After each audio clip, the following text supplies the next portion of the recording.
बच्चों, पुनः एक बार फिर स्वागत है हमारे YouTube चैनल फिजिक्स विद के उत्तम में। और आज हम लोग जो बहुविकल्प प्रश्नों सीरीज चल रही है उसका आज हम लोग लेक्चर नंबर 9 पढ़ने जा रहे हैं। और आज हम लोग जो पढ़ेंगे वो क्वेश्चन इस प्रकार से हैं। पहला क्वेश्चन हमारा है, किसी चालक को 100 माइक्रोकूलम आवेश देने पर उसके विभव में 50 वोल्ट की वृद्धि होती है, तो चालक की धारिता। तो ये तो बिल्कुल फार्मूले बेस्ड क्वेश्चन है। अगर आपको फार्मूला याद है, C = होता है Q/V, कि आवेश Q दिया जाए, उसके विभव वृद्धि अगर V हो तो धारिता कितनी होती है? C = Q/V। Q का मान कितना है?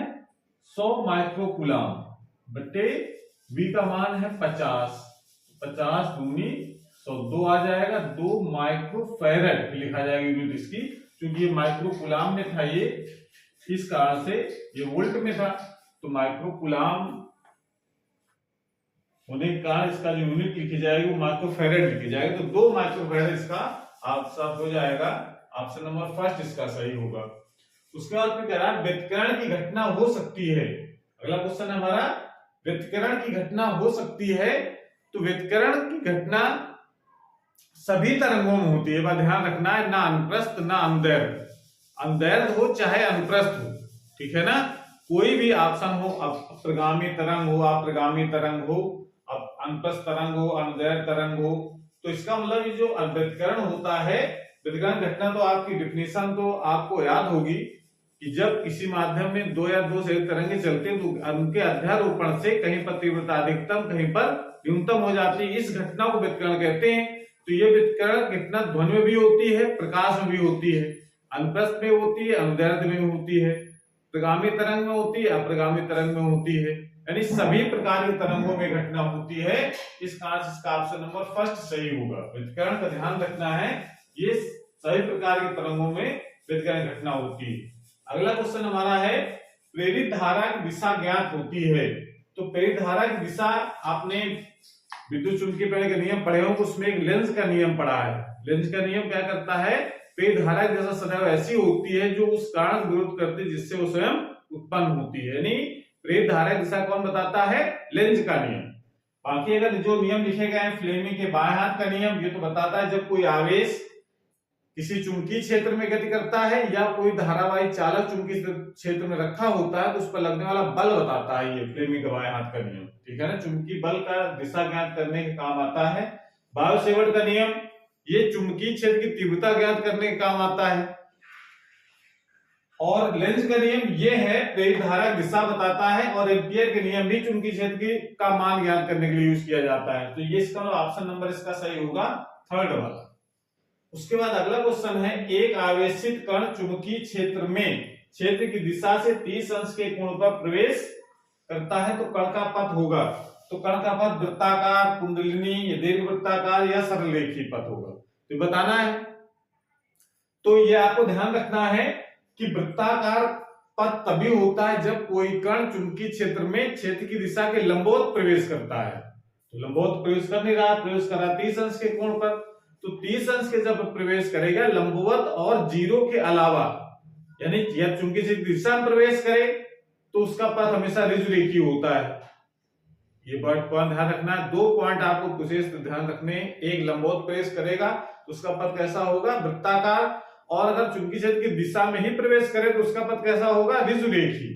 लेकिन अगर 0 और 90 के बीच में अगर कोई कोण बनाता है, प्रवेश करता है, तो उसका पथ हमेशा कैसा होता है? कुंडलिनी हेलिक्स के आकार का होता है, दीर्घवृत्ताकार का पथ होता ही नहीं है, ठीक है ना। तो इसका सरल रेखीय और वृत्ताकार हो सकता है, लेकिन एंगल 0 या 90 के बीच में होना चाहिए। 0 और 90 के बीच में, 0 होगा तो सरल रेखा है, ऋजुरेखीय पथ गति करेगा, और 90 होगा तो वृत्ताकार पथ गति करेगा, और 0 और 90 के बीच में होगा तो कुंडलिनी यानी हेलिक्स उसके आकार का उसका पथ होगा, स्प्रिंग जैसा, ठीक है। अगला क्वेश्चन हमारा है, समांतर क्रम में जुड़े 10 ओम के 2 प्रतिरोधों का तुल्य प्रतिरोध। ये तो वेरी सिंपल क्वेश्चन है। 1/R समांतर का सूत्र पता है, 1/R = 1/R1 + 1/R2, उनको जोड़ देना है। 1/10 + 1/10 बराबर कितना हो गया? 2/10 यानी 1/5। R = कितना हो गया? 5। बहुत सिंपल क्वेश्चन है ये, तो इसमें कुछ सोचना ही नहीं है, बहुत सिंपल क्वेश्चन है ये। इसका ऑप्शन नंबर इसका 4 सही हो जाएगा। अगला क्वेश्चन है इसमें, शुद्ध सिलिकॉन को n प्रकार अर्धचालक बनाने के लिए इनमें अपद्रव्य मिलाते हैं, यानी n टाइप सेमीकंडक्टर बनाना है अगर सिलिकॉन को, तो हमको क्या मिलाना पड़ेगा। तो ध्यान रखना है n टाइप अगर बनाना है तो हमको क्या मिलाना पड़ता है, पंच संयोजित तत्व, जिसके समय होता 5।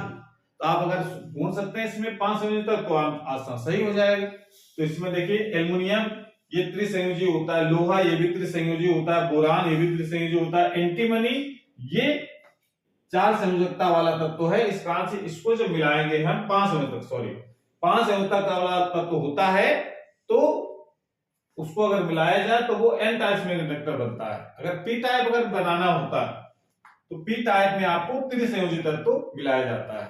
इतनी बात आपको ध्यान रखनी है, n टाइप अगर बनाना है तो पंचसंयोजी तत्व मिलाया जाएगा, ठीक है ना, एंटीमनी बिस्मिथ ये सब आते हैं उसमें। और अगर p टाइप बनाना है तो त्रिसंयोजी तत्व मिलाना है। त्रिसंयोजी तत्व में आते हैं एल्युमिनियम, बोरान ये सब आएंगे उसमें।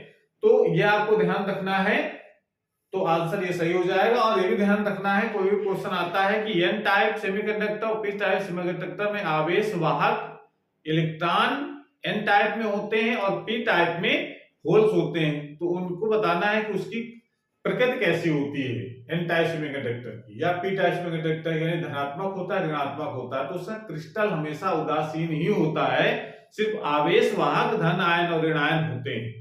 ये पॉइंट बहुत महत्वपूर्ण है कि जो n टाइप सेमीकंडक्टर होता है वो क्रिस्टल की प्रकृति बतानी है, पॉजिटिव की नेगेटिव। तो पॉजिटिव नेगेटिव कुछ नहीं बताना है, आपको बताना है उदासीन।